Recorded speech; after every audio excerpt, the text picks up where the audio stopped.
Got a lot of updates here to report on since the last episode on a bunch of different fronts. It's the kind of thing where while the paint's drying, you work on something else. So this thing's going to need a base. So I've got a stash of old contest awards, plaques, and I had this one from, looks like 2001 Chicago Nationals, I believe. And so what I did is I'm going to use a metal rod, which is not here, cleverly, and I drilled a hole in the base here for a metal rod that will go in the bottom of the spacecraft, which I put together temporarily to find the center of gravity. And got to cover this up, and instead of trying to fill all that, I decided, well, I'll just find a view of Earth from space, put some lettering on it, and cut it out, and it'll go on like that. This is a test shot, and here I got some photo paper, and that'll get cut out. And I'll just tack that on there and find a place, put the hole in, and that'll make a lovely base. So that's easy peasy done. The adapter, I got the silver paint on. The inside, well, it's aluminum, and started putting foil on these pieces of equipment. These are just temporarily placed in here right now. There'll be a mix of just household aluminum foil and some candy foil, sort of a gold color, for a few of these round tanks. So that's coming up and coming along nicely. Meanwhile, with the painting done on the glider spacecraft itself, I got a couple coats of, I decided to go with X22 clear gloss, 50/50 thinned with this lovely stuff, and a couple coats of that gives me a shiny enough surface for decals. And I glued on the flaps. I had to temporarily attach the adapter to make sure this one went down at the proper angle, because that's kind of a snug fit. You can see that without dropping all this on the floor. So that's looking good. I left the tape on the bottom. There's our hole, and I'll get that tape off later. Done handling it. So the next thing here is to apply decals. Maybe later today. Give that 24 hours for that paint to cure. Meanwhile, I can work on these guys and put that tag on the base. So getting close to the tail end here. Time for decals, and you can see it looks like it's just about done.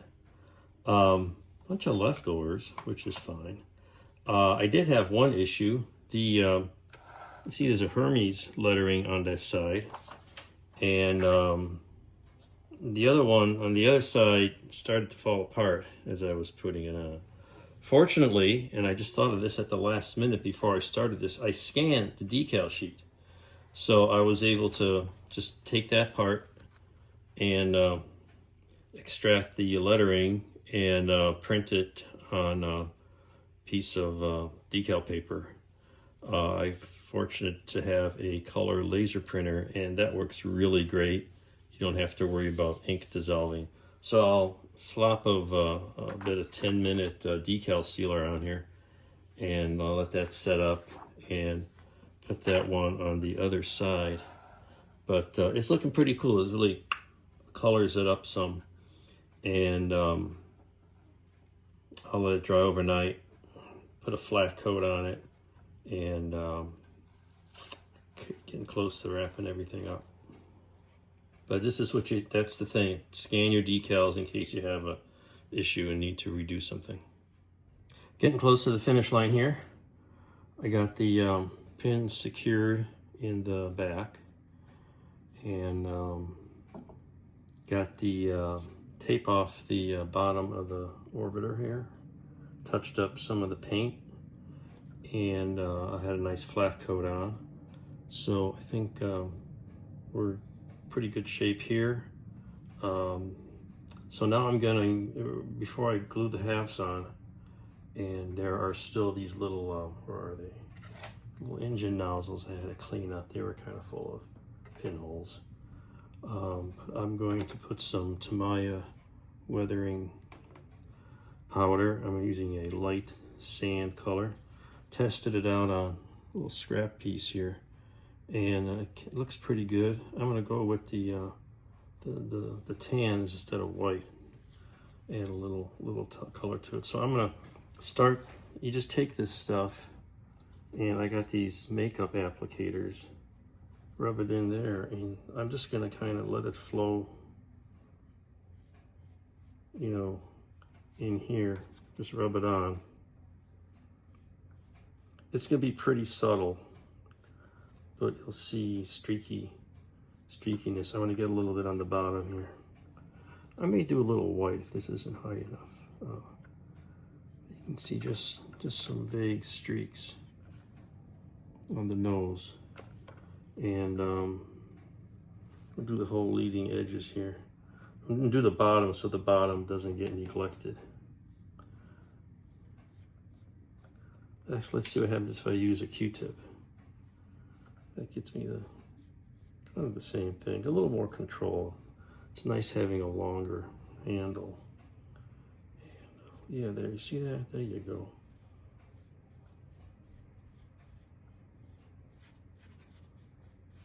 So we flip it over. Oh, I have to raise it up a bit. Do the top.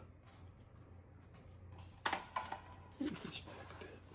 So you see the idea here. That's what happens.